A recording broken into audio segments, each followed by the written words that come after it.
Hello, mambo vipi?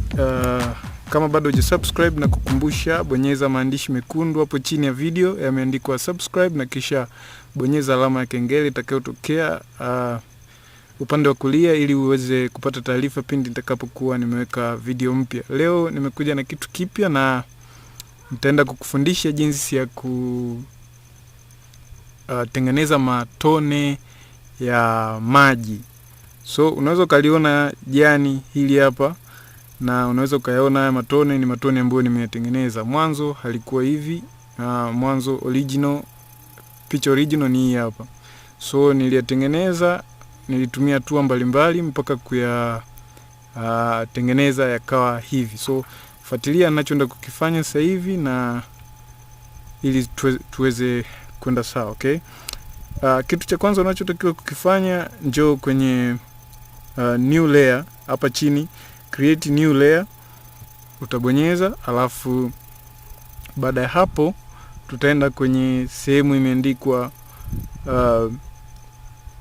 elliptical marquee tool. So hii ni kitu ambacho tutaenda kutengeneza mfano wa mviringo. So utaibonyeza. Baada ya kuibonyeza utakuja nayo hapa, alafu kwenye jani na uta create kitu kama cha mviringo hivi. Baada ya hapo utaenda kwenye sehemu ambayo ni gradient. So gradient tool utaibonyeza, and then hakikisha hii sehemu ipo on. Na baada ya hapo pia njoo kwenye hii sehemu ya juu hapa, hii gradient inayoonekana kubwa, then bonyeza black and white ambayo hii ni namba 3. So ukishaibonyeza utabonyeza okay. Then tutaenda kuanza utachukua tool, na ngoja ni zoom vizuri uione. Utaleta paka kwenye huu mviringo.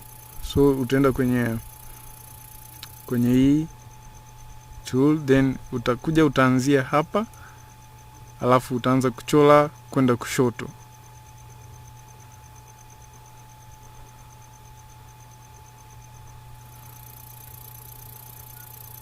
Tuanze hivi. Na mduara sio mzuri, so uta create mduara ambao ni mzuri. Then baada ya kucreate huo mduara utaenda kwenye gradient, and then hii gradient tutaenda kuichora hapa kwenye huu mduara ambao tumeucreate hapa. So utachora, utaanzia hapa kwenye upande wa juu, alafu utakuwa unashusha chini taratibu. Utaona kuna mstari unajichora katikati, then baada ya kufika mwisho utaona imebadilika rangi. So kwa sababu ni selection, utabonyeza control D, au kama sio control D utabonyeza upande wa kulia wa mouse ili tuweze kutoa selection. So hapa kwa sasa nitabonyeza control D. Control kabla hujaiachia unabonyeza D, na utaona selection imeondoka. So kitu tunachoenda kukifanya sasa hivi, tutaenda kwenye blending mode, alafu tutaibonyeza. Utaiona imeandikwa normal, so tutaenda kuibadilisha iwe overlay. So utabonyeza overlay, na utaiona overlay imekopi sehemu ya jani. So baada ya hapo tutaenda ku double click au kubonyeza mara 2 kwa mpigo kwenye hii layer ya juu ambayo imeandikwa layer 1,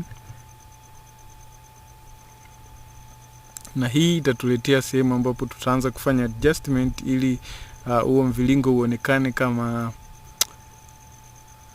kama tone la ukweli. So tutaanza na inner shadow, tutaibonyeza inner shadow, alafu tutaanza kuifanyia adjustment.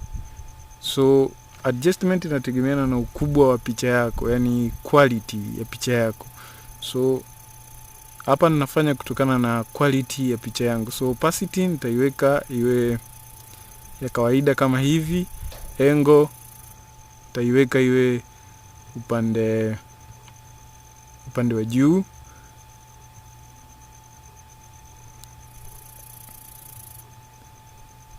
Alafu nitaongeza opacity.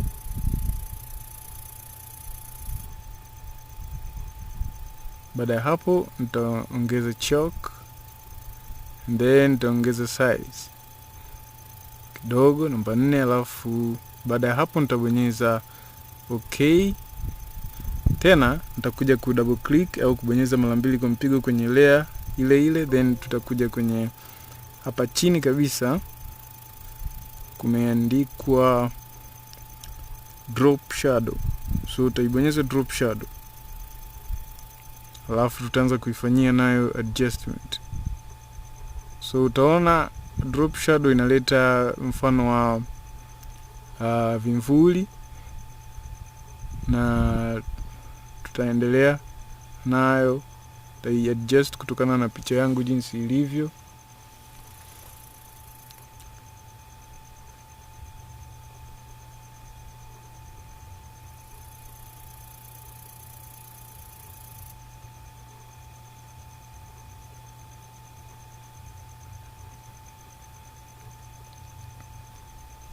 Then baada ya kuona nimeridhika na jinsi ilivyo hiyo shadow, then nitabonyeza okay.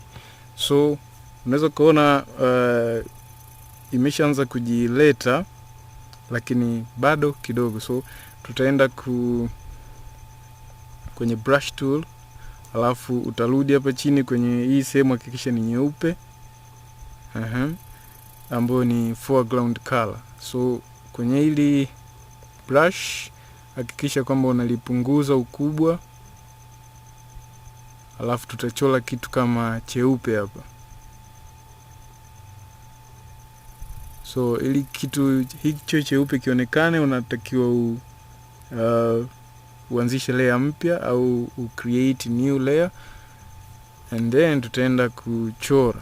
So unaweza ukachora ukaiongeza ukubwa,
then baada ya kuchora hapo tena utaenda utaipunguza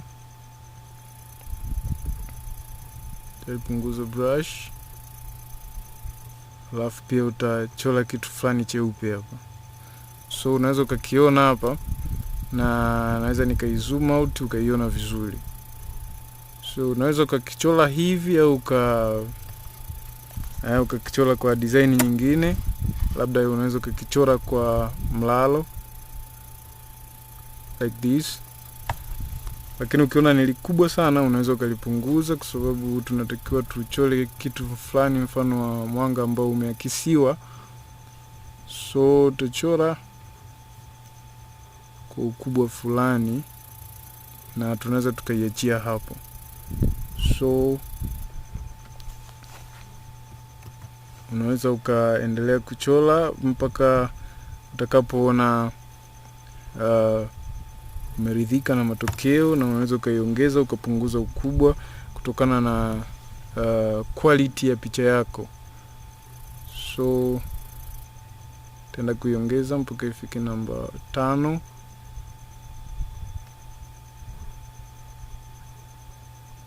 au namba 6, alafu Tabonyeza hapa na kitu kingine nitakicholea kwa hapa. So unaweza ukaona imekaa mfumo fulani hivi, na unaweza ukaendelea. So nikizoom kidogo nje unaweza ukaiona, na naweza nikaenda kwenye transformation tool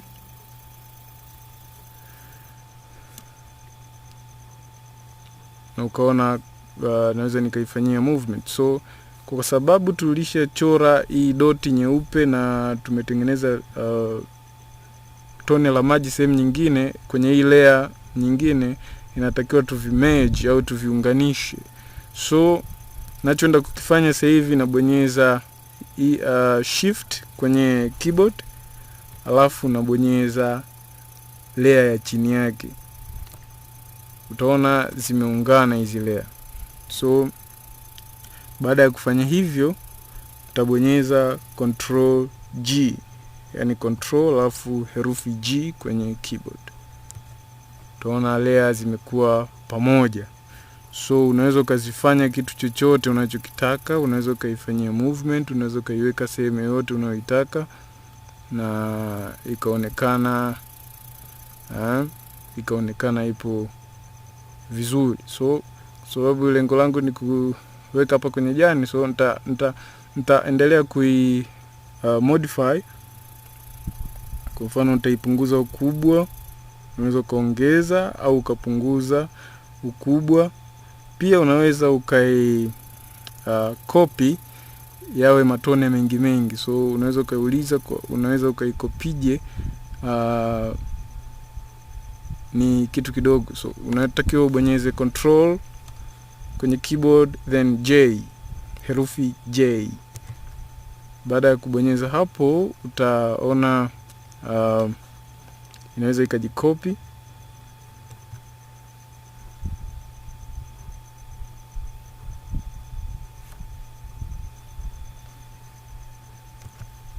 Control J, then tumepata tone jingine. So kwa sababu lishakuwa umetengeneza tone la kwanza, pia litasaidia kutengeneza tone la pili, la tatu, na unaweza kaweka matone mengi upendavyo. So ili nitaliweka maybe hapa, then tarudi kwenye group number 1 ambayo ni layer yetu. Kabla ya hapo utabonyeza tiki hapa, then utarudi kwenye group number 1, then utabonyeza control J, itakopi tena tone jingine la maji. Utaendelea kumodify, unaweza ukaliongeza ukubwa au ukalipunguza. Sasa nitapunguza, alafu nitaliweka pande huu huku,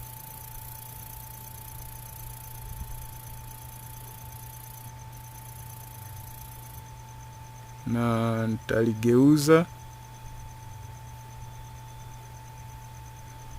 Then tabonyeza tena group number 1 kwenye hizi layers za chini, lakini kabla ya hapo nitakiwa ubonyeze tiki hapa juu, group number 1, and then nitabonyeza control J kama kawaida, control J.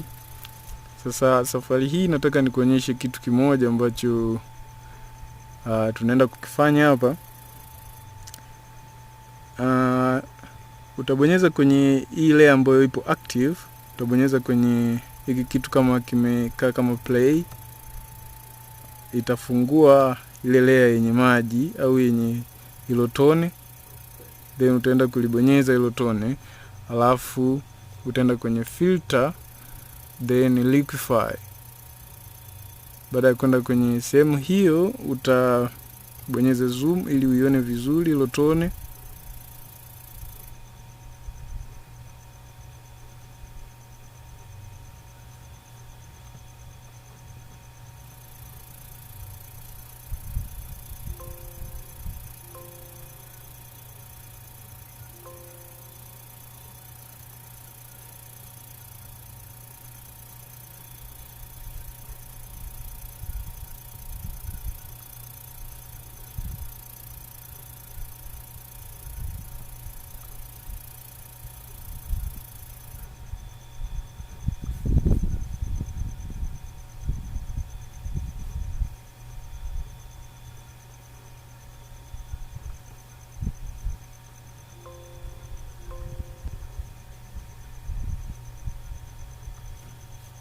So baada ya hapo linaonekana vizuri. Nafikiri kama ulioni vizuri, unaweza kuendelea kulizoom mpaka lionekane kawaida. So ukiangalia huu mduara unatofautiana nalo. So unaenda kuliongeza upande wa kulia pameandikwa size, utaongeza mpaka liendane na huu mduara. Ukiona linakuwa kubwa unalipunguza. Likishaendana nao unaweza unabonyeza alafu unaenda nayo juu kama hivi. And then unabonyeza okay. Unaweza kuona ni kama ina drop, yani ni kama linashuka hivi. Umeona ni kama linashuka fulani hivi. Then utabonyeza. Unaweza ukaendelea kukopi maji mengi utakavyo, lakini nia yangu ilikuwa ni kuonyesha jinsi ambavyo tunaweza create au tukatengeneza maji kwenye kitu chochote, kwenye unaweza ukatengeneza kwenye jani, kwenye tunda, sehemu yoyote. So hizo ni njia chache tu ambazo unaweza kufanya kutengeneza water drop au matone ya maji. Asante kwa kutizama video hizi, na kama bado hujasubscribe na kukumbusha bonyeza maandishi mekundu hapo chini ya video yameandikwa subscribe ili uweze kupata taarifa pindi nitakapokuwa nimeweka video mpya. Asante sana.